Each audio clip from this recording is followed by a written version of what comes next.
What age should kids have cell phones these days? Your question implies two things.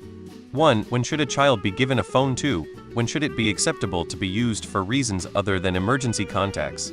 For one, I would argue the movement you believe a child would need to contact you. This could be if they go for bike rides with friends, catch a bus, maybe even just a sleepover.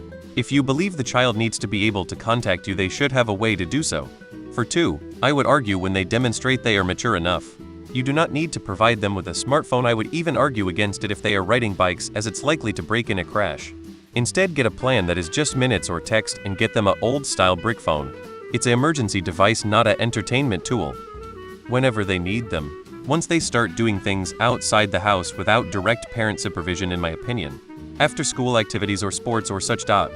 I'm 21 currently, but my mom got me a flip phone when I was 10, so I could only call people, so it was basically a in case of emergency phone. I didn't get a smartphone until I was 16 and am grateful for it, as I feel my mom taught me a lesson in being appreciative and not materialistic.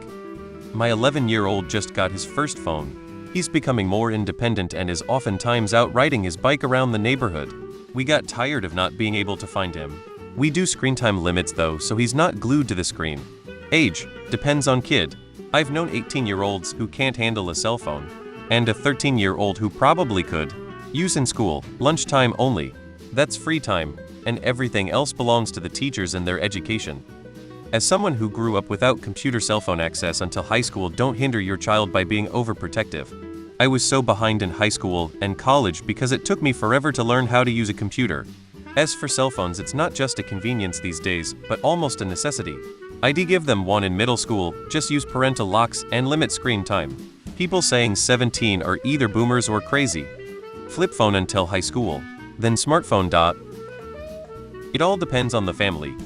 But if I had to give you an age where a child can have a phone, I think it would be between 10 and 12 years old. To answer your other question, if the child should bring a cell phone to school, this is a decision based on the guidelines of the school he attends and your own communication needs.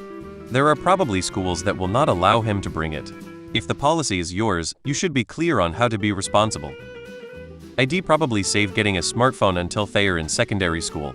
There's so much stuff they can access that I don't think it's wrong to delay slightly. If there's a tablet and/or computer at home, then they won't be cut off from friends. I'm a teacher at a secondary school with a phone ban, and it's honestly great. They all have phones obviously, but we confiscate them on site. The kids know the rules, parents are on board, and it makes for a better learning environment.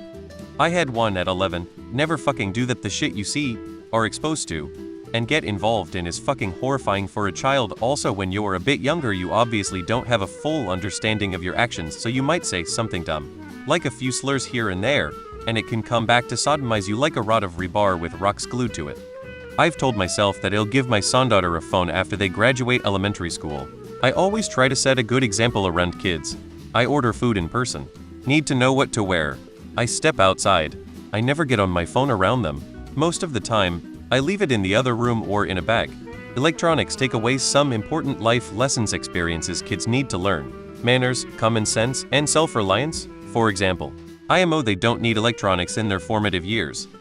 As soon as they are doing things on their own, like sports, hanging out with friends in the neighborhood, staying the night with friends, they should always have a way to get up with you. I had a phone at 9. For context, you can buy a fully functioning smartphone from Walmart with the first month's service for $80 total. Service is $30 a month, but there are some cheaper options depending on what you want. My kids are grown, but they got the whole shebang at 13. Social media stuffed iPhones. I didn't agree, but you see, I am the non-custodial parent, so you can imagine how that goes when I don't agree with what mom is deciding. I'm told where I can stick it. Anyways, from years of hindsight experience, my position on the matter is yes, kids should have phones with limited functionality for calls and texts, but no social media or dating apps until they keep it together for a bit first. Show some responsibility. Getting it all at once traumatized my daughter from social media, and worse, Discord groups, and some of the worst shit a parent has to deal with spawning from those. Just know if you give your 13-year-old an app-loaded iPhone, they are going to get involved with a lot of people you don't know, and lots of unwanted change is sure to follow. You'll just leave it at that. But stuff along the lines of your kids in a truck in the country doing drugs with a dipshit who's like 26 from Discord. Imagine that one going well. Cell phone, smartphone, cell phone for emergencies. First grade smartphone, 7th or 8th grade. I am waiting until 14. My son actually gets bummed out when his friends get a phone because he feels like they disappear. I didn't get a phone until I entered high school, age 12. If I ever have kids of my own, I'd be doing the same thing. I had other technology before then, of course, but a phone I had to wait for. One ID say by about 13, since that's when they are old enough to need to be contactable. 2 yes, if they show that it's not a distraction in class. If student shows that it's a distraction, then phone kept away by teacher during class hours. 10 no social media. 12 13 social media. One thing that I don't see brought up often is the dynamic of a child not having a smartphone and their friends having them. They get rejected because they cannot communicate the same way as their peers. Social media. I firmly believe that kids having social media is a very bad thing, but it's something I see parents overlooking. As for age, I just think it depends. As soon as they start to go outside of your supervision, they should have a way to communicate with you.